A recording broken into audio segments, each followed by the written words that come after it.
In Wisconsin, the stories start before sunrise. They start in a deer stand, in a duck blind, on the front deck of a bass boat.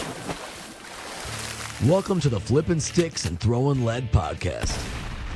With your hosts, Eric Tasker and former Major League pitcher Paul Wagner, this is everything outdoors. Hunting, fishing, conservation. The wins, the misses, and the memories that stick with you for a lifetime. Out here, you earn your stories, and we're here to tell them.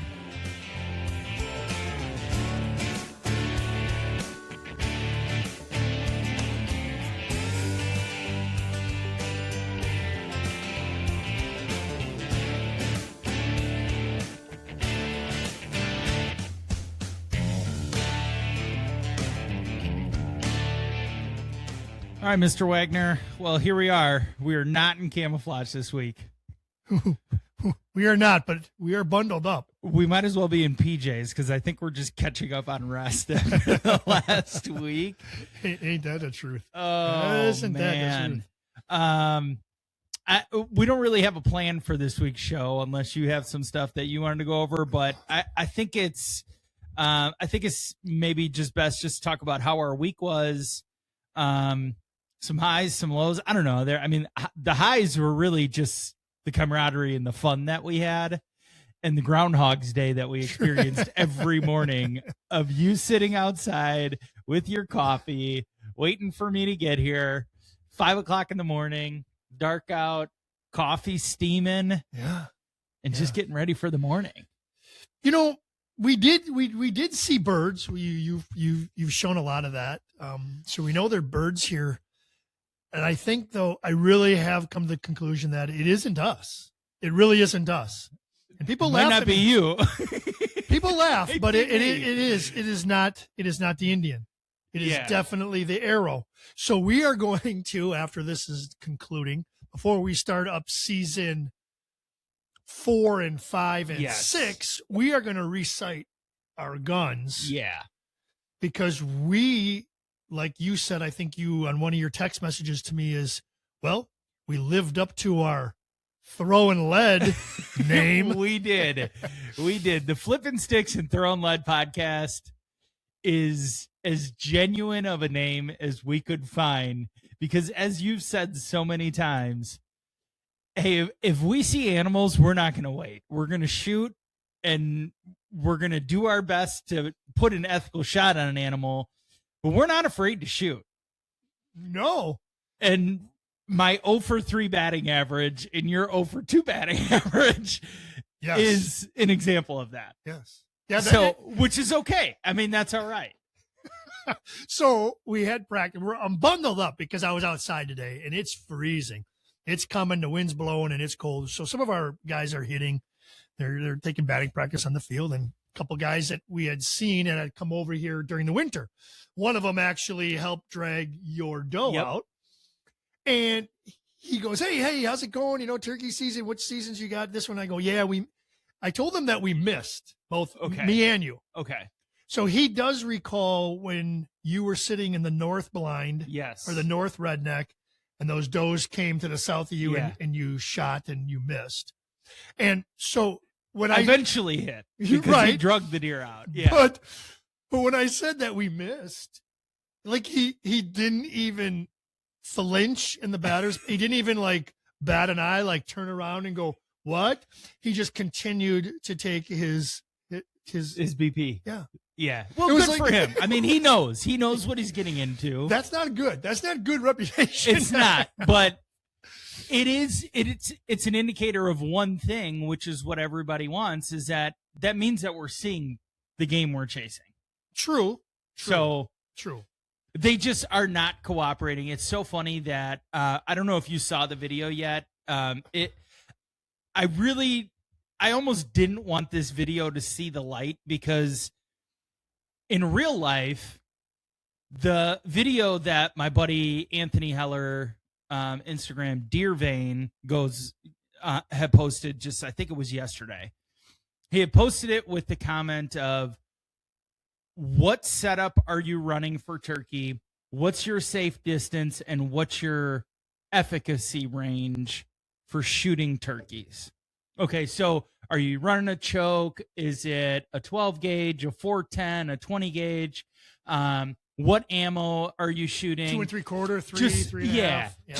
just a general consensus. But if you look at that video, and maybe he was right that it was about 50 yards. The bird was at about 50 yards. It felt so much farther, which is, I think, I've learned so much this week. But the one thing that you don't really realize until you're eye level with these birds is how your depth perception will throw you off on the ground.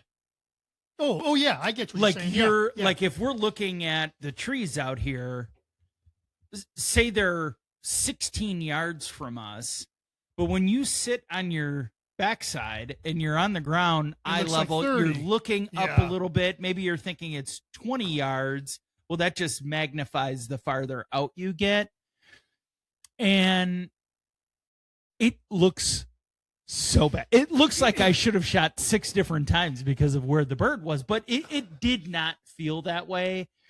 And after my situation out here on Thursday, where I was like, it's either now or never, and then I paced it off and was like, well, that's 74 yards. You probably shouldn't be shooting at that distance. But the one that you didn't shoot, that you're talking that scenario where it followed the albino hen Right. on the video, it didn't look as like it looked shootable. Right. But right. but I think that's because it's camera. But when Yeah. you're sitting there, you're like, oh my gosh, that's so far away. Right. But then when I saw it on the video or the camera shoot before it was posted, I was like, dude, why didn't you shoot? Right. I mean, Which you is what know- he said. No, and that's yeah, that's what everybody probably would say from seeing that video. correct. And so then because the whole thing was the whole scenario was, we get into these birds that we knew exactly where they were roosted. The albino hen flies down and is walking right towards us. Right. And we're adjacent to private property, and there's stakes there, so we know exactly where the boundary line is. The stakes were at 30 yards, and the albino hen is walking towards us. The tom flies down and is following right behind her. There's birds on the private, like over just a slight little mound. And I thought to myself, okay, that looks like the distance that I shot the last time and didn't kill the bird. If this hen is walking right towards us, she's going to give me a 25-yard shot. There's no reason this shouldn't come together. Right. So she walks towards us. She walks out into the clearing. The tom is following behind. That's where you see that video. She takes a turn and sees the other birds and starts walking over there. Instead of him following that same exact path, he took a diagonal route and walked away. So he never really got inside of 50 yards. And you're seeing a diagonal pattern thinking he's really far, and pretty soon he's going to get out. He's gone. Right. He's out of my range. He's out of my range. I got you. So I had a lot of those scenarios happen, but man, it just, when I left here on Tuesday, the last day of our season, and I shot one set of bird on the ground, one set that bird in the air. When he took off, when he jumped up. I felt so defeated and I felt so frustrated by the whole thing. But I have this every time that something like this happens. You know, I didn't feel great about Thursday when I wasn't able to kill that bird. It's a little bit of an embarrassment thing, but it's also just like, I haven't been doing this for very long. So I don't really know what the hell I'm doing, but I try really hard. So I came to the realization that that's what makes this so much fun, so difficult, and so enjoyable is the chase of playing chess with these birds.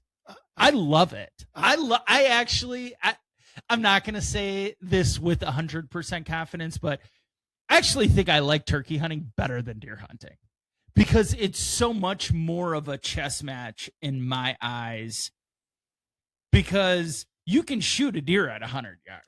Right. You have to get them in as close as possible. So if I put this to you, do you think it's easier to pattern deer than it is turkeys? And that's a question for everyone, because I thought our turkeys were very patternable. I thought we had it. Right. We had it set up. We had the opportunity to sit in a blind. Mm-hmm. We could go sit underneath a pine tree. We could sit. Right. We had all these things covered. Now, as it's changing, and we don't have this season, but I have next Wednesday, now they're starting to go there. But they were going to places that we didn't anticipate them going. Right. We one spot Yeah. we did. Yeah. We did know that they came out there late last year, but we didn't think they were going to come. So we never sat there. Right. But everything seemed to be over there, especially that time when I came back from practice, and those 3 toms were right underneath that licking stick. Yep. And they wouldn't move. And that, if you shoot from that whole corner, that's 90, is that like 93 yards from something something like that? It's a poke. And it's for deer. I mean, Yeah. that distance was, labeled, and we did it for deer, but Right. there's no chance. There's no chance. And it was like, wait a minute. We had all these good spots, and we were all ready to ambush them every single day that we were here, Right. every morning, every afternoon. And it seemed like wherever we went, they were on the other side. They are where we ain't. Exactly. How many times did we say and that? you said that right to me. You go, which way you want to go? Or when you didn't come out one day, I go, what the hell? I'm just going to go to the south. Right. And then you said, don't look at the pictures. They're right there on the north plot. 7 feet from the ground blind. They're right outside. Yes. So I think they're harder to pattern than a deer. I don't Yeah. know. Maybe not. Yeah. Well, and look how much that's changed too. I mean, a credit to you for knowing your property so well that when we put the cameras out, it was like about a week prior to the season. It was something Right, like that. right. And you had even said, like, we really got to get the cameras out because I'm not 100% sure what's going on. They're going to be here soon. Yeah. And all of a sudden we put the cameras out, and it was like every day then. I think there was only been a couple days in the 3 weeks that we've been running cameras that there hasn't been birds. Right. And you're like, they're hung up on the food plot to the north of us, on the property to the north of us. Oh, they're still in the south field, or oh, they're just over here. And as soon as they find the green pastures and the food plots that you have here, okay, now it's a familiar place. Now we know we can go back there. We can nibble on stuff, and we can get back out there. They're not going to hit us anyways, so we might as well go there. Well, yeah, because when we saw those 2 toms or those 3 toms over there, 2 toms came from the north. Yeah. And I was in the south, and you go, and I said, should I get up and move? Because there would be a way that I could come up by the barn. Right. I could sneak up through the apple orchard, come up through here, and then we could sneak back, and I could get there quietly. But those birds the day before came that way, and then they went straight across into the south. So I stood pat, thinking that they're going to do the same thing they did last time. Right. And if they go to the west, there's nothing there. And that's where they seem to have gone. And I'm like, well, where are you going? Because there's nothing over there. There's nothing I mean, there. there's cover and there's some stuff, but they don't have much room to go west as opposed to going north and south because the road is over there. So, what are they actually doing? They called an Uber. Nobody knows. Called an Uber and got the hell out of here.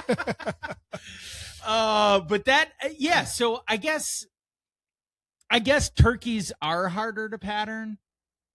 Just in the sense of like, we know that they've been showing up, and you've said this time and time again, your place for whatever reason is an afternoon hunt. Correct. Regardless of what we're hunting. Usually. Right. Usually. And we've seen animals at all times of the day. The cameras have told us that there's been animals here at all times of the day.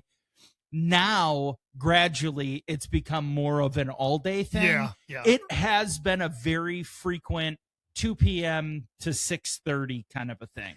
Almost like when we said like season 1, scarce, but there. Season 2, now they're starting to come. Now it becomes more consistent at that 2 to 5 slot. That 2 to 5 slot. Yeah. Because we tried to ambush them. We tried to go down. We tried to go down way down to the east, down to the rock wall, and tried to get them out of roost. Right. You can hear them. It was crazy. When you went down there that first day and you told me it's lighting up, I can't hear nothing up here. Right. You know, what's going on? I hear one more back to the southwest, Right. but he's very far away. And you go, yeah, there's like 2 over here and there's 3 here. I can hear them. They're gobbling. It's a battle. You know, they're battling each other. I'm like, it was a symphony. I mean, it was unbelievable to hear that. It was so cool. And then after you missed out on the excitement, you're like, we're figuring out a different I gotta plan. get down. I'm going down there. Because the way that the property is shaped is there's some terrain, so it kind of comes uphill. So maybe it's not carrying over that. And being down there closer to them, I mean, it was so cool because we heard the morning that we both sat down there, we heard 3 different toms within 125 yards, 150 yards, whatever that was. And they were just going back and forth. It was like a half hour. And then all of a sudden I've got hens roosted above me. It's like, it was so much fun though. That one that came down scared me over by me. Because when we got in there, we didn't think they usually roost to the timber more east. Right. So this time there was 3. There was 2 above you and 1 by me. Right. So 3 hens. And when that one came down, it scared me, but I did see there was no beard. So I said, that's a hen. That's only a hen. And you go, yeah. And there's another one right above me. I don't know how long she's going to wait. Right. But where you were sitting, that was great. You could see that green on the neighbors. So it's he's a really, my neighbor's great. Yeah. But we don't have permission to hunt, and we don't have permission to hunt it because we never asked. Right. So I just kind of avoided that. But so figuring they'd come by us, but you had the great positioning. You could see them in that green field. Yeah. You could see them playing back and forth and stuff like that. And then losing them once in a while behind the rock wall or behind a tree or something. But you got to see the whole show both days. There were, and that's just the big part of it, is that the overarching thing is we have not killed a bird yet. I have not killed a bird yet. We have been so close so many times now, and we've visually seen them, we've heard them, we've gotten super close. But damn it, they're just so hard to kill sometimes. Yeah, I know. And then other times it's like they just walk out, you shoot them, and bang, it's over. It's easy, which is like when I had the hens over by me, and I know it's not a tom, but I mean, she just walked around carefree forever, and I could have done whatever I wanted. And being in the blind and being concealed, and I was running my camera set up and everything, it was so nice just to kind of go through the motions. I mean, I think I told you the first morning that I sat out there and that hen walked out, I was like, I went through all the motions. I feel really good about it. I got a bead on her. I did everything, and I went through all of the motions so that when a tom comes out, I can kind of go through my checklist of camera rolling, gun, positioning, all of those things. It was so much fun, even without the reward. It was a blast. It was. And I'm tired as hell still, and we're 3 days after the season, 2 days after the season, but 3 days after the season.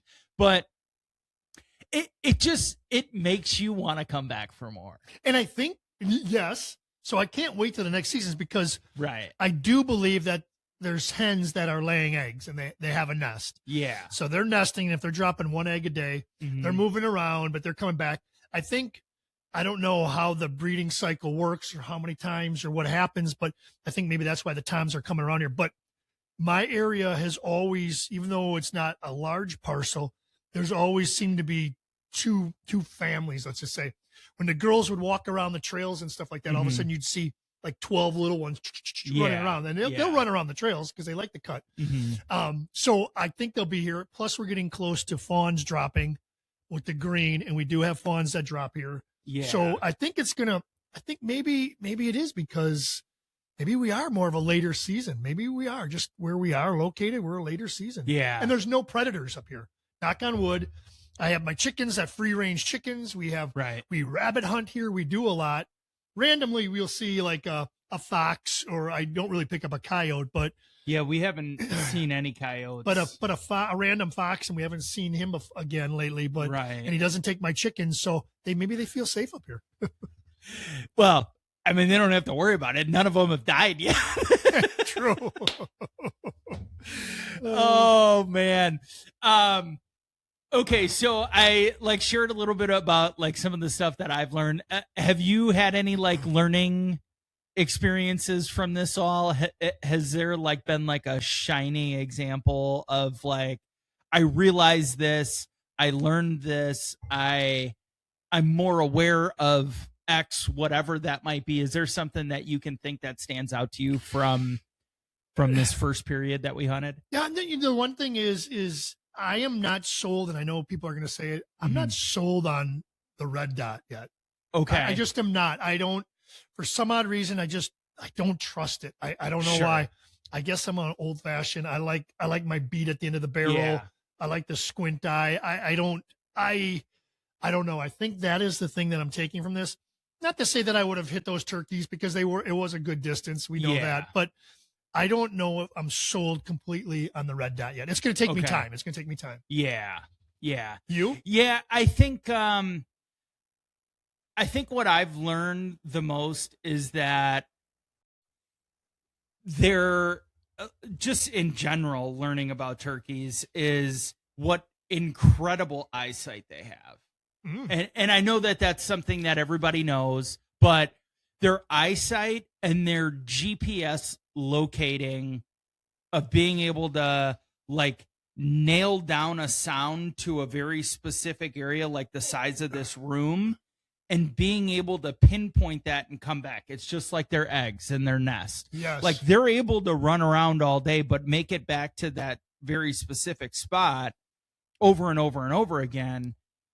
It's really kind of remarkable that these things that have an ugly face and a small head and a small brain are so intelligent in that sense of their eyesight, obviously making up just evolution of being able to make up for some of their lacking in other areas, and just being able to make it back to those same spots. I mean, you said it before the season of all they need to do is find the food plots. All they need to do is find the food plots and they will be back over and over again. Right. Because they know that there's foraging here. They know that there's something there to go to. And it's kind of like a safe area where they can just walk out and get back into cover pretty easily. Right. That they're able to do that. I say that about the eyesight for one specific example. When I was out with my buddy Heller on Monday, we, aside from playing cat and mouse a number of different times, there was one time where we had spotted birds that were outside of 100 yards away. And we were able to like kind of tuck in behind some stuff. And he walked out. He scooted out with his decoys, had a tom and a hen, put them right on the edge of where it was open that those birds could see us from a distance. And he was laying like kind of in the prone position or like on his belly, adjusting the decoys. And he chirped a couple times with his mouth call, and those birds looked and like focused exactly where he was. I'm like, how the hell do they see that? Right. It's really kind of incredible that they're able to see that well from that far away. And then they just pinpoint it and they say, okay, there's birds over there. Either we're going to investigate or we're not, but we know that they're over there. Yes. Yeah. So when people have told me time and time again, you have to be so diligent with your movement and you have to be so cautious with how you're moving or how you're swinging your gun, or if you know they're coming, get set up, get the knee like laid back far enough that you can get the gun up on your knee. So you've got very little micro adjustments. It all makes sense now. And I never doubted that because I'm going with all these people, you and Heller and Matt, who we had on a couple weeks ago from Weathered Oaks. I mean, all these guys who have killed a number of birds and have hunted these birds for a long time, they've made all the mistakes that I'm still kind of making. Right. But it's cool to hear that and then to actually see it in person, because you're like, there's no way. There's no way. I mean, I can't even see that from 100 yards away, and I know what I'm looking for, and they just happen to spot it, make that connection of there's another set of birds. If we want to go over there, we can. If we don't, we'll just keep on moseying around. I think that's so incredible to learn about them, because there are a lot of really unique things about them. Yeah. Yeah, I would agree. I would agree. But, so many people say, oh, come on over to my house. I got turkeys in the backyard. I go, yeah, because you're looking out your window, or you're driving by and you see them. Yeah, crack the door and see what walk happens. outside and just pick up a stone that's on your sidewalk. You want to see how fast they run? Right. The other thing is, you were saying, what else did I notice? Those toms, when he's in full strut. That one was in full strut, and he dropped those bottom. I mean, he looked big. Yeah. When he saw me and ran, it's like his whole body, I think I told you this. Yeah. His whole body went from this massive, huge blob to a tight, slick race car. And it looked like his beard went from a paintbrush to a wet. He was gone. Isn't that incredible? Aerodynamic. I guess I really never thought of it. I just thought that's a big bird. That's a big bird. I looked at a big bird. I see this big paintbrush bouncing there. I'm like, I got all excited. I'm like, oh. And then when he saw me and took off towards the south, it was like he shrunk, beard shrunk up, and he went that's like this. 16-pound turkey. Yeah, I'm like, what is that? No wonder they told us that 18-pound bird. I'm like, what? Gosh.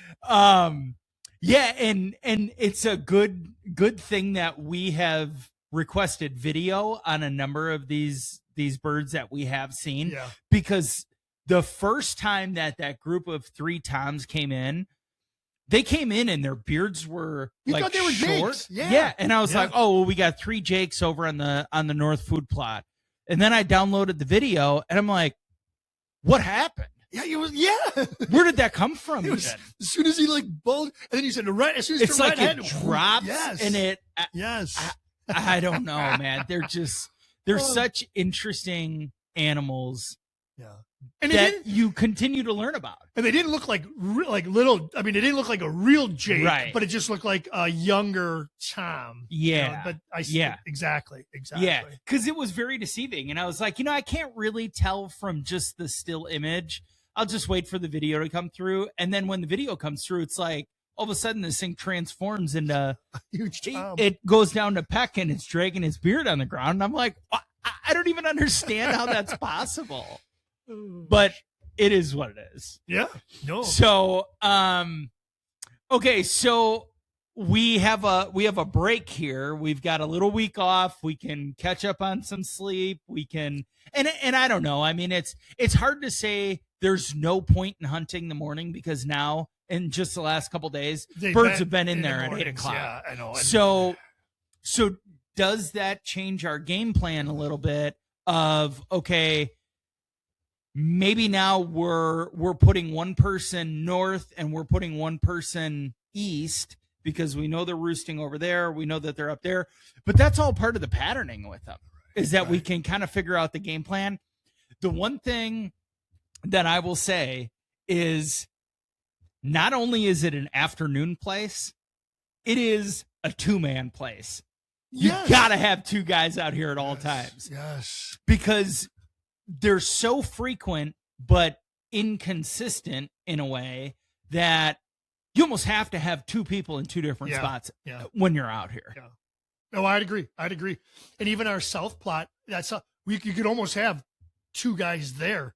Alone. I'm 2 guys alone. And it's there. not a 5 acre, as I've overestimated, it's not a 5 acre food plot either. Granted, we have a little bit of, distinction to it. We have a little bit of, some islands, and I like that. I didn't want just a big open field. I wanted some of that tree growth. I wanted some of that to be there, the animals to feel secure, stuff like that. But it's just crazy. And then how many, and I know we say this all the time, how many deer? Oh my God. I saw that one time going to you. It was like a train. There was 9 deer in a row. And I'm like, we shot a boatload this year. How many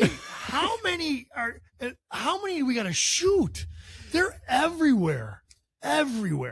So not only are there a boatload of deer right now, By the way, the fawns haven't dropped Yes, yet. now we're really screwed. And it's so funny because last year, as we were going into the season, you're like, all right, a couple people are going to come out. We're gonna do our best to just try and shoot a number of deer. We have to shoot a number of deer to balance out the equation. We're like, all right, I'll shoot one right away. So I shoot a deer early. Yeah. You shot one. A couple buddies came over. They all shot one. One of the guys' wives shot one. And we're like, all right, well, now that we're like kind of getting into like middle of October, let's pump the brakes on does and let's worry about, you wanted to get out and try and get a buck. So we start getting into that and we're like, there's so many deer out here still. And we've shot 6 deer already or whatever it was. Yeah, it's not a deer problem. It's a freezer space problem. Yeah. I can't eat it. And I know Pernat's and I know some of the local, you can go to the DNR website and it says where you can donate it. But again, it's not like the I Eat or whatever Iowa has, the feed. Right. That's a great program. And we mentioned that before. Yep. Iowa has a great venison program. We've got to take more deer. It is crazy because we can't house them all here. We can't. Yeah. We can't. Yeah. No wonder why there's no food plots growing. Yeah. There's so many freaking deer out here. But and it's not I don't even know if it's a soil thing. It's cannot grow fast enough. Correct. I think for so them too. to. I think it's. Yeah, that one day, I posted that one video and I'm just sitting there and I think there were 6 or 7 deer within 30 or 40 yards of me, just browsing around through, like finding acorns, doing whatever out there. Oh, tell that story about when the 3 came flying by. The deer was bedded right behind you. So 2 of them, one of them was bed 15 feet away from me, right. Just sitting there, just, dozing off, head bobbing all over the place. Another one comes walking over, beds down right next to it. So now I've got 2 deer within 20 feet of me. Right. And all of a sudden I hear all this commotion and there's 3 deer that came screaming through going east within 25, 30 yards of where those deer were laid down. They stood up, they looked around, didn't see a threat, laid right back down. I'm like, what is going on? Hey, where are those guys going? Forget it. Let's go back to bed. I'm mid snooze. I guess I'm going to just go lay back down. It was crazy. And then a little bit after that, when we wrapped up for the day, I'm like, I stand up, I'm walking around, and this deer's just, I don't know, not far from me, looking around, not really concerned, and it just kind of walked off then. Yeah. I'm like, what in the world with these deer? But a lot of them blew at me. I mean, they had a couple they weren't happy I was there. They blew. Yeah. Especially when I was back in that little sanctuary area. Sure. Crapped under there for that one morning for turkeys. Yeah. Yeah, they weren't happy. Oh, man. But that's unbelievable. It's unbelievable. I did see the 2 pheasants. Did you see the 2 pheasants? No. Obviously, we were talking about Cackle Creek and stuff like that by us, so the 2 pheasants came by. Right. But no, it's just over on the south. What about the hawk? So then I'm sitting over there, and all of a sudden I hear this squealing, and I was like, "What is that? What is that?" And this hawk comes down, and I've never seen this before. Grabbed the squirrel. I didn't even know hawks ate squirrels. I thought they always look for. Grabs the squirrel's squealing, and the hawk drops the squirrel, and he lands right here. The squirrel hits the ground. Whoo, bat out of hell, gone. And then the hawk takes off. I'm like, what in the world just happened? Hawk grabbed the squirrel. I saw it. I literally saw him go up in the air, drop him, and it was gone. It was craziest thing I'd ever seen. Unreal. Unbelievable. Unreal. So, yeah, I mean, all in all, we've had so much fun in just these last 2 weeks. Yeah. Just kind of the anticipation of it, getting out here, getting into birds. And honestly, I don't know if there's been a day that maybe there was one day for each of us that we didn't see a tom. Oh, there was for me, definitely. Okay. But you had, different non-shootable area, but you saw right. toms. There was at least a couple days where I didn't see toms. I just saw hens. Right. And then that one time, that first day, or that first day I was in the north in that new blind, man, or I was leaning against that tree and I'm like, I swear there was nothing there. I dozed off for maybe a minute. I closed my eyes, not even, like I didn't even do a head bob, you know, like when you doze off and you head bob. I don't think I did. And all of a sudden I go, wow. I look up and there are two birds and they were going by you. And you go, there was three. I'm going, well, I missed the first one. Yeah. But I don't know if they were toms or not, but there was definitely times when I didn't see them, but I only dozed off a couple times and only for like a minute. Yeah. It was a lot of fun. It was a lot of fun. And not only like seeing the birds, but it is really cool to see the deer too. Yeah. Just to know. And now we're starting to get into that. And I think there was something you wanted to talk about with like the growth of like what's kind of happening with them now. And like May is kind of that like transition period where they're shed already. They should be long gone. They're going to start rebuilding their antler growth. And May is kind of that, I don't know, it's like the kickstart to the antler growth. And we've seen a couple of them now. I just saw a small one that I'm gonna just show. Yeah, you had said that. You said, "Hey, there's $3 here." So then, yeah. So and then this one showed up. This is one of the little ones. I think this is a 1.5-year-old. This is a fawn last year. Yeah. Just little pokes, yeah. but you can at least identify them and maybe not this year, maybe not next year, right. But a couple years down the road, they'll be in some good shape. But there's certainly not a shortage of deer. So the thing that I'm anxious to see is we have seen a lot of bucks. We've seen a lot of nubby bucks. And yeah. In years past, we really didn't shoot many of the mama does. Okay. And somebody had one told me that the mama doe kicks them out. Like she'll scare the if she has twin bucks. Yeah. They're gone. They don't get to live here. Right. Hopefully some of these twin bucks and the bucks, because we've seen a fair share of them. Yeah. Maybe we did shoot some of the good. We did shoot a couple bully does. At least we know we shot one bully doe for sure. And there was a couple bully does up here.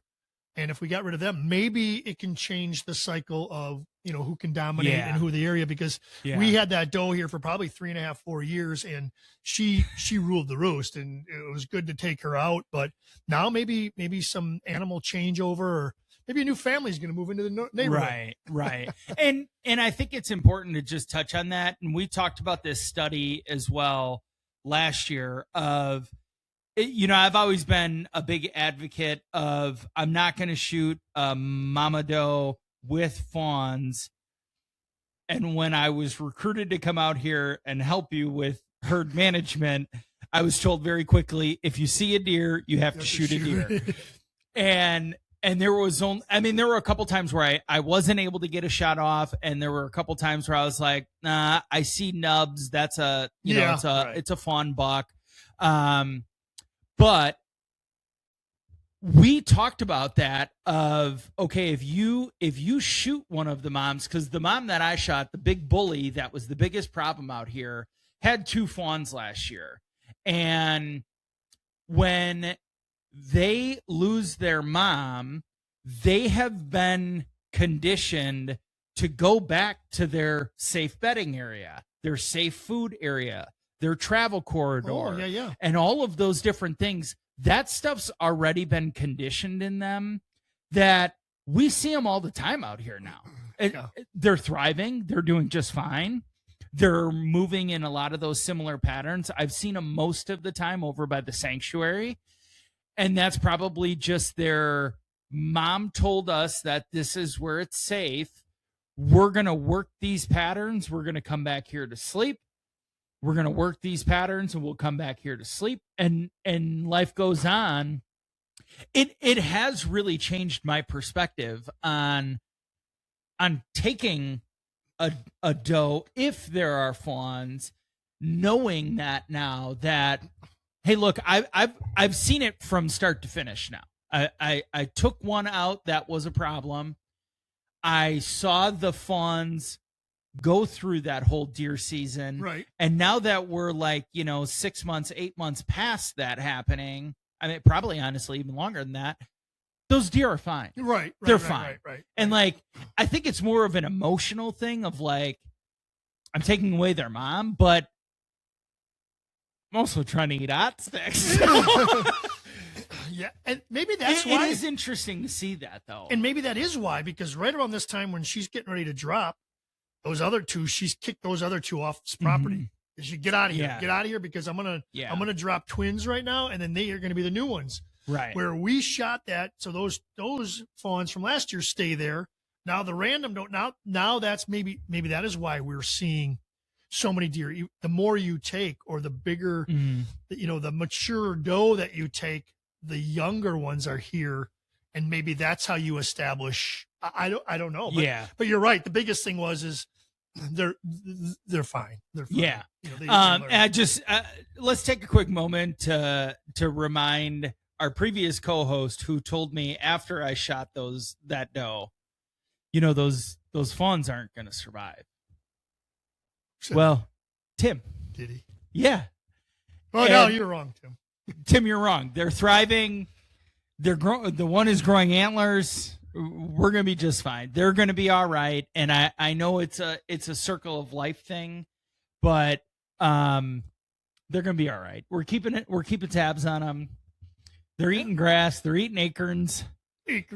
They're doing whatever they got to do to make it work. And yeah. Another thing too is that we saw, and if you see some of Tasker's posts with Wisco bow hunting and anything else, and back 40, whenever you see it, the ground deception on distance, also plays with the weeds.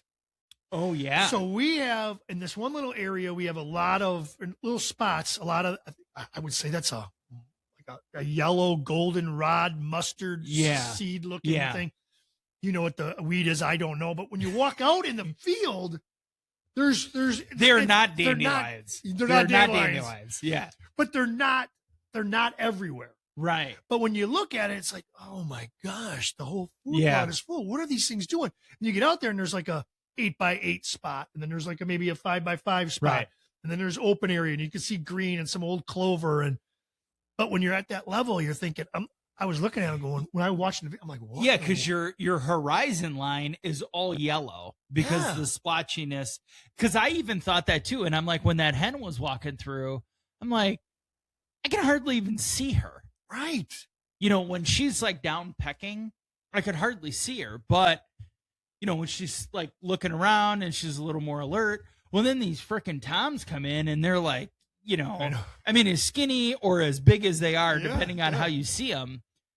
I mean, they were able to like get above that, which was nice. Yeah.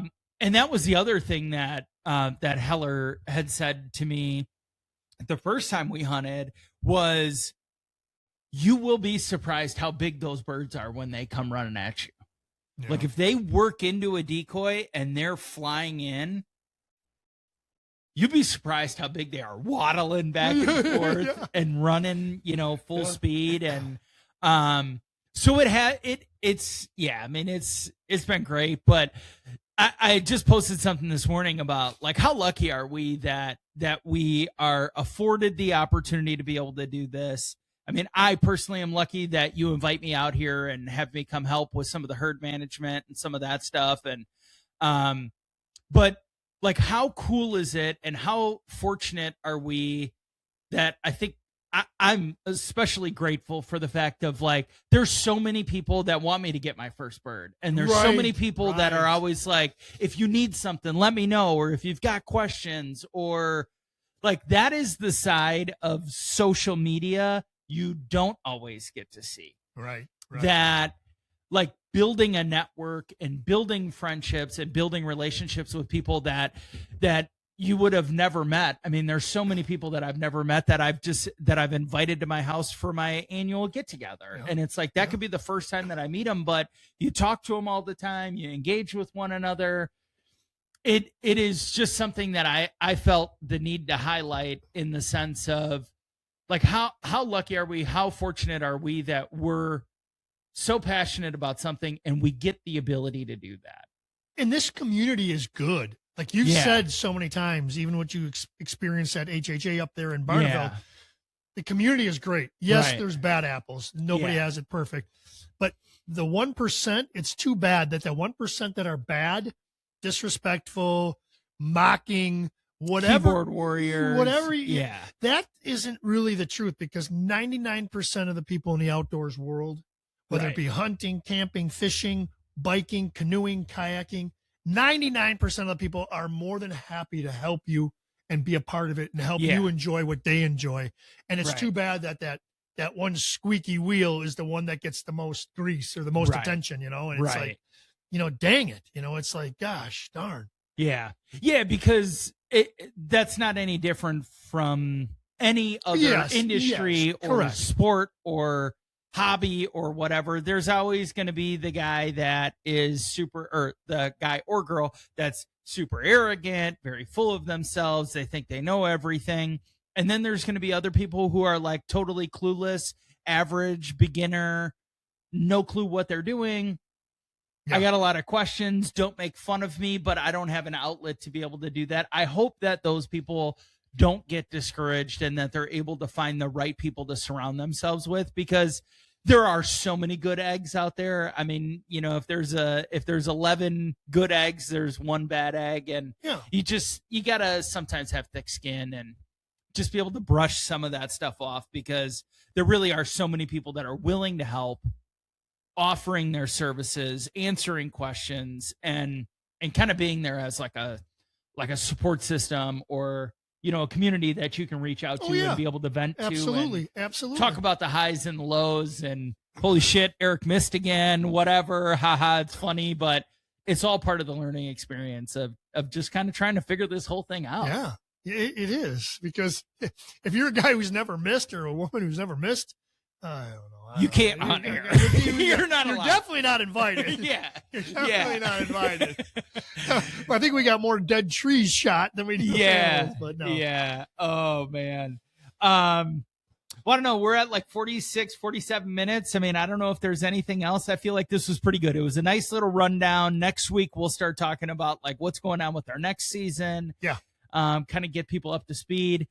I mean, we're not even doing like news stories or topics or anything, because we got more than enough to talk about. Yeah. And- So yeah, I mean, as we move on, make this one short and quick, and then Yeah. hopefully Wednesday, next time we talk, I'll have a bird down. 'Cause right. I'm next. Yeah, I'm next week, Yeah. and then you're the following week. Right. Right. So hopefully we have better news rather than more misses.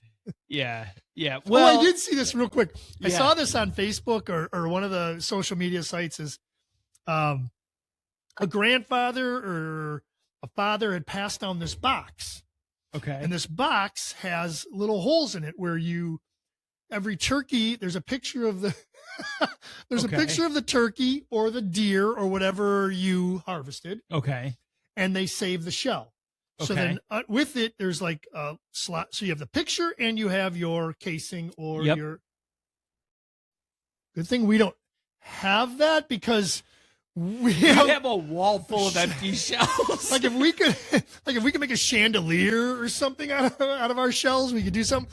It was a great concept, but not one that would be beneficial for Paul Wagner. I won't speak or for Eric, you. or Eric Tasker. Definitely Yeah. not for Paul Wagner. Definitely not me either. It's funny you say that. We just got our mower back from storage, and I just saw my 30-06 shell that I missed that doe 2 years ago. When I had that, I saved that. And you I still saved it, have it. did you? Yeah. So I do actually. I think I pretty much have all of my shells so far, or casings that I've sent out here. Really? I'm pretty sure I do. Maybe I'll make something cool with it. Yeah. I mean, Lord knows I've got enough of them. We're keeping Remington and Federal Premium and Winchester. We're keeping them all in business. So, but yeah, well, that's good. I mean, it is cool to see some of that stuff. I just keep seeing like all of the big, like whatever it is, like a 2 foot by 2 foot or 3 foot by 3 foot, like diamond displays of the big turkey fans. Yeah. And, Yep. tail feathers and all that. But I would love to give my wife an art project like that. Yes, that is true. We'll get it next couple weeks. Next week, or whenever it is. It is neat because that's what it's about. It's about passing it on. It's about stories. It's about everything that we've talked about. Right. The people you meet, the people you're with, the people you love, the things you do. It is about the harvest, obviously, but it is majority about the hunt. It's so much about the hunt. Yeah, us getting together and just drinking a couple sips of coffee before we go out in the morning, and hearing coming back and hearing it wake up. When I was down there, when we got down there early that one morning, down to that east side by that wall, it was quiet. It was really quiet. And then as the day begins and you hear the birds, and it's just the beginning of the day, and it's so amazing. It's such an amazing sound. It's something that, it's just crazy how God wakes up the world every day. Every day. It's crazy. And not only the sounds, but the sights. Yeah. Because when you're facing east and you start seeing that sun come up, it's just like being in a duck blind, where it's like you're looking at the end of, like, the edge of the world, and you just see everything start to brighten up and come alive. It is. And you can't do that from home. Right. I mean, unless you're super fortunate and you've got to look out to the east, or maybe it's out to the west like we do, where you can see the sun set every day. It's worth getting up in the morning just for that experience. It is. It really, and the optimism really of, maybe we'll shoot again today. So we talked about a couple weeks ago how we were out at Barneveld and at Vortex with HHA USA. They've got another event coming up. And I think your plan is to try and get there at least for a little bit of it. It's going to be at Matthews Archery. Yes. It is probably their biggest attended event of the year because it is Matthews, and so many people would like to experience that and see the tour and all of that. I unfortunately will not be able to go. I will be in Nashville celebrating my 40th birthday, a trip from the wife, and I'm kind of bummed because I actually almost didn't go through with the trip because I wanted to go to Matthews, but we got to do this. So it is what it is. But we have space that we can bring a listener with, that a service member, a veteran, a first responder that is into archery or would really like to be able to experience this event. It's a 3-day event. We have the ability to bring somebody with or to send somebody. If you know somebody, or if you are that person yourself, as our audience continues to grow here, please reach out to us. Send us an email, back40mediallc@gmail.com, or reach out to one of us, pwags_1967 on Instagram, or Wisco Bow Hunting on Instagram, Facebook, wherever you want to find me.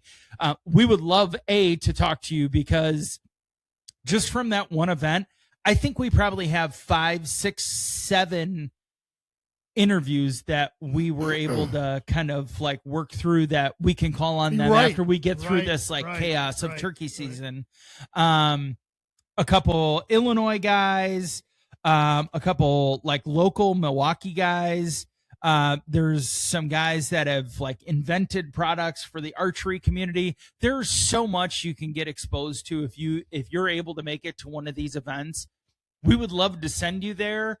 It's part of our partnership with HHA and HHA USA for this year, is just affording that opportunity to somebody. And we would love for that to be you. So if you know somebody, or if you know, if you are that person, please reach out to us. We'd be happy to get you going and get you connected with the team over there at HHA USA.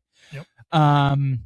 Anything else on HHA USA for you? No, real good. Okay. Good. And then last but not least, we want to just give a quick shout out to Charisma Customs. Charisma Customs as your, so we're finally past all the dirt, the grit, the grime, the nastiness of winter roads in Wisconsin.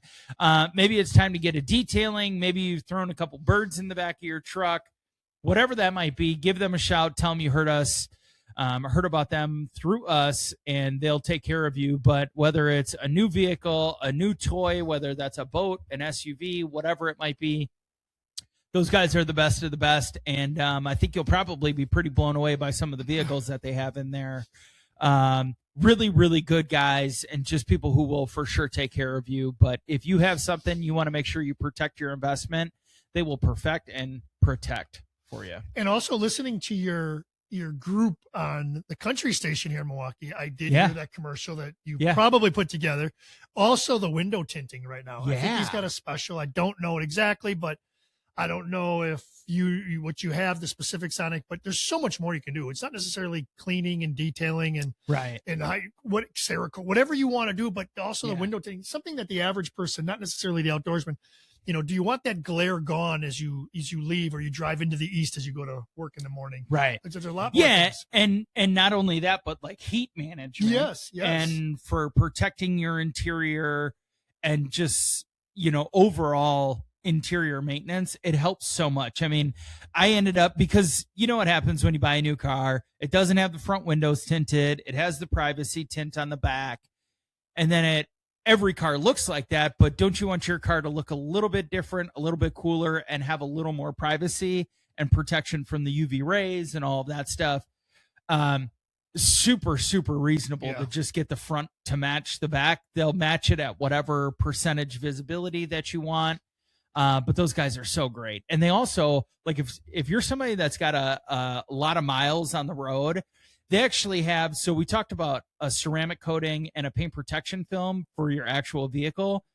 They actually have a paint protection film that is specific for your front windshield so you can avoid cracks and chips. Oh, really? So it's a little bit thicker than what their normal one is, but it's super clear so that they can adhere it to your front windshield, and it'll protect from rock chips, dings, a lot of that garbage that we see so often on Wisconsin roads as construction season kind of never ends. Right.